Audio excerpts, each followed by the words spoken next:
ही में पारिवारिक मसलों को लेकर काफी सुर्खियों में आई अपर्णा यादव पर अब सबकी निगाहें इस बात को लेकर टिकी है कि भारतीय जनता पार्टी उन्हें संगठन में किस प्रकार की जिम्मेदारी देती है 2027 के चुनाव से पहले।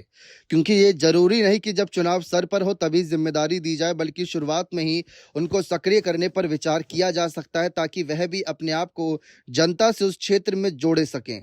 फिलहाल अब देखने वाली बात यह है कि अपर्णा यादव अगर 2027 के चुनावी मैदान में उतरती हैं तो क्या वह महिला आयोग के उपाध्यक्ष पद से पहले इस्तीफा देंगी या बाद में इस्तीफा देंगी, या फिर वे 2027 चुनाव लड़ने के लिए अपने आप को तैयार मानती हैं। क्योंकि गौर करने वाली बात यह है कि साल 2022 में बीजेपी ने उन्हें टिकट नहीं दिया, जो उन्होंने कबूल कर लिया कि हो सकता है कि कोई रणनीति हो और उन्हें ऐसा आश्वासन मिला हो कि आज नहीं तो कल उन्हें कोई जिम्मेदारी दी जाएगी। लगभग 4 साल होने को आए, अभी तक तो कोई ऐसी खास जिम्मेदारी सांगठनिक तौर पर नहीं दी गई। हाँ, महिला आयोग का उपाध्यक्ष जरूर बनाया गया, लेकिन क्या वे जनता के द्वारा चुनी गई थी? सवाल ये उठता है। तो जनता के द्वारा चुना गया प्रतिनिधित्व का अलग ही कुछ ना कुछ रुतबा होता है, ये बात आप भी स्वीकार करेंगे। तो अपर्णा यादव भी ये बात जानती हैं और वे चुनाव लड़ना चाहती हैं। अब सवाल ये उठता है कि पारिवारिक मसलों के साथ साथ जो अखिलेश परिवार है, जो मुलायम परिवार है, कुनबा है, अगर उनके खिलाफ भी देखें तो क्या अपर्णा यादव उतनी मजबूत हैं? क्या उसको ध्यान में रखकर बीजेपी उन्हें टिकट देगी या नहीं देगी? अगर नहीं देगी तो क्या अपर्णा यादव निर्दलीय उतरने का फैसला कर लेंगी?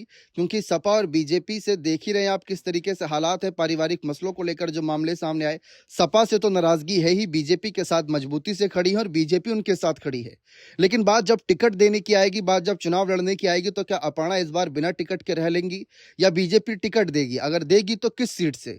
फिर वही सवाल आता है कि किस सीट से, यह भी अभी तक कुछ क्लियर होता नजर नहीं आ रहा। यह बात भी साफ है कि आखिरी समय में हर पार्टी अपने पत्ते खोलेगी, लेकिन शुरुआत में कई चेहरों को देखकर ऐसा लग जाता है कि अगर ये चेहरा है तो ये इसी सीट से चुनाव लड़ सकता है। लेकिन फिलहाल अपर्णा को लेकर तो ऐसा कुछ भी कहना जल्दबाजी होगी। लेकिन फिलहाल चर्चा इस बात की हो रही है कि क्या 2027 के चुनाव से पहले जमीनी स्तर पर अपने आप को सक्रिय करने के लिए क्या अपर्णा यादव महिला आयोग का उपाध्यक्ष पद छोड़ेंगी, या उपाध्यक्ष पद पर खुश हैं और वे उसी पर बनी रहना चाहती हैं और चुनाव नहीं लड़ना चाहती? अगर लड़ना चाहती हैं तो वह पद छोड़ना पड़ेगा, और अगर नहीं भी छोड़ती, साथ लेकर चलती हैं, तो सिचुएशन कुछ अलग हो सकती है। हाल तो गौर करने वाली बात यही होगी कि अपर्णा को लेकर बीजेपी का क्या फैसला होता है और उसके बाद अपर्णा का क्या फैसला होता है।